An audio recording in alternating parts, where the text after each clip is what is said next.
Hello friends, আসসালামু আলাইকুম। আশা করি আপনারা সব ভালো আছো, আমরাও সারা ভালো আছি। আপনাদের দেখতে পারা আমিনা মম চ্যানেল। আর আজকের ভিডিও সকাল সকাল শুরু করেছি, আশা করি আপনাদের ভালো লাগবো।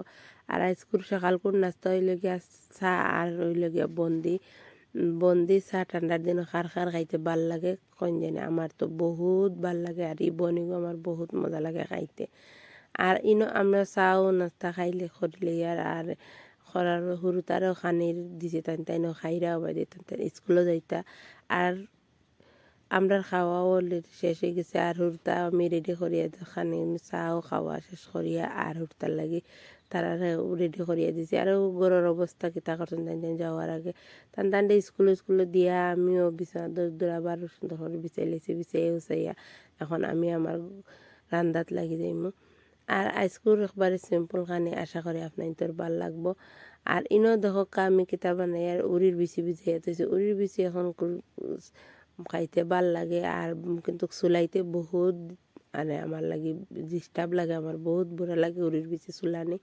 আর ইনো হাজবেন্ডে মাছ রাখছেন বাড়িতে আর বড় মাছের খোল্লা দিয়ে উড়ি বিচি দিয়ে মাথা দিয়ে খাওয়ার লাগে। আর এখন মাছ এগুলো আমি বানাইয়া দইয়া আরও দেখতে পারা মরচর গুঁড়া, হলদির গুঁড়া আর পরিমাণ মতো লবণ দিয়া আর দিয়ে বেলাম তেন মাখিয়া আর এনে দেখতে পারা এখন মাছ বিরানো বয়াই দিচ্ছি। আর আজকের ভিডিও যদি ভাল লাগিয়ে থাকে প্লিজ লাইক শেয়ার কমেন্ট করবা। আমার চ্যানেলে যারা নতুন আইছে তারা সাবস্ক্রাইব করবা। আর আপনাইতে লাইক করবা প্লিজ, ফুল ভিডিও দেখবা আর কমেন্ট করবা। আপনাইতে আমার ভিডিও দেখেন কিন্তু লাইক করেন না, প্লিজ একটা লাইক দিতে ভুলিও না। আর ইনো এখন আমার অলরেডি মাছ সারা বিরান করাও হয়ে গেছে, এখন আমি মাছ তুলি লাই।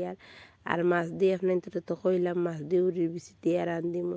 আর মাছগুলো সারা এখান এখান করে দিয়ে সব বাজলাইছে আর এখন রয়েছে মাছের খোল্লা বাজবার লাগে। আর ইনো এখন দেখতে পারো উড়ি বিচি আমার বানাইয়া চুলাইলে চুলাইয়া দইয়া হইয়া সুন্দর করে আনছি।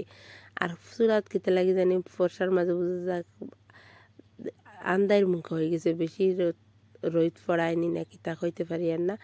আর ইনো এখন উড়ির বিচি আমি ফাফ দেওয়াত বয়াইছি, মানে উড়ির বিচি ফাফ না দিলে কিলে একটা উড়ির বিচির একটা গন গন করে আর ভাল লাগে না। ফাফ দিয়ে আমি রান্ধি। আর খেয়ে কিলা রান্ধুন আপনাদের কিলা রান্ধুন কমেন্ট করে কইবা। আর ওই দেখতে পারা এখন আমি ইনো কড়াই বয়াই দিছি, বয়ে তেল দিছি, তেল গরম হওয়ার পরে পেঁয়াজ দিছি আর লগইয়া লবণ দিলাইছি, লবণ দিয়ে আর গোল্ডেন কালার হওয়ার পরে তোরা আর ইনো আদা রসুনের পেস্ট আর 1 চামচ দিলাইছি। দিয়া বালাম তেল লাড়াছাড়া করিয়া পেঁয়াজের কালার বদলার পরে ইনো 1 চামচ হলদির গুঁড়া দিলাইছি। আর ইনো দেখতে পারা টমেটো আর কাঁচামরিচ দিয়া আর একলগে লাড়াচাড়া করিয়া আর মরচর পাক্কি সামান্য তুরা দিমু কালার হওয়ার লাগিয়া আর বাখরের পাক্কি 1 চামচ আর জিরা গুঁড়া আর 1 চামচ দিয়া বালামতে লাড়াচাড়া করিয়া আর ইনো টমেটো সামান্য পানি দিমু দিয়া টমেটো গলার লাগিয়া আর দিয়া ঢাকনা দিয়ে গুড়িয়া দিলাম। টমেটো গলি হারলে আর ও দেখতে পারা ঢাকনা দিয়ে গুড়িয়া দিলাইছি। ঢাকনা দিয়ে 2-3 মিনিট পরে গুড়ার পরে ইনো ও দেখতে পারে একবারে টমেটো গলে গেছে। আর ইনো ওখান আমি বিচি ওগুন যখন আমি উনা দিয়া রাখছি ওগুন এখন দিলাম। আর ইনো উড়ির বিচি দেওয়ার পরে ইনোর মাঝে গরম পানি দিব, ঠান্ডা পানি না, ঠান্ডা পানি দিলে আবার উড়ির বিচি হিলকা হয়ে যাব। তার লাগিয়া আমরা ইন্তর রেসিপি খাই না, মানে আমি জেলা রান্ধি হলো আপনাদের লগে আর শেয়ার করি। আর এখনও দেখতে পারো জুল দিলাইছি, জুলের পানি দিয়া আর আমি মাছ যখন রাখছি মাছের খোল্লা আগুন দিলাম।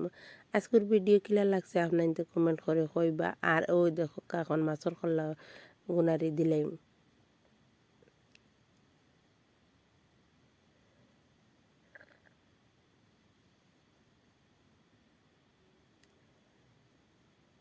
আর গরম পানি দেওয়ার কারণে আরও 5 মিনিট জাল দিলে পুরা মানে তরকারি হয়ে যাব সুন্দর। আর আজ বহুত টেস্ট হয়েছে, কিতা খাইতাম মুড়ির বেশি বহুত ভাল লাগছে খাইতে। আর অন্য দেখো এখন আমার পুরা অলরেডি হয়ে গেছে, আমি বাখরের পাত্তা দিয়া আর এখন লামাই লইমু। আর বাখর পাত্তা না দিলে তো আর উড়ির বিচির মজাও হইতো না। ও দেখতে পারা বাখর পাত্তা দিয়া ঢাকনা দিয়ে গুড়িয়ে দিলাইছি, আবার ঢাকনা দিয়ে গুড়িয়ে দিয়ে আর এখন ও দেখরাইনি কালার কিলা সুন্দর হয়েছে মানে। আর এখন ও দেখরাইনি বাত লইছি, বহুত মজা হয়েছে কিতা কইতাম। আর কালারও বহুত সুন্দর হয়েছে। আসসালামু আলাইকুম রহমতুল্লাহি ওয়া বারাকাতু। আবার নেক্সট ভিডিওতে আপনাদের লগে দেখা হইব।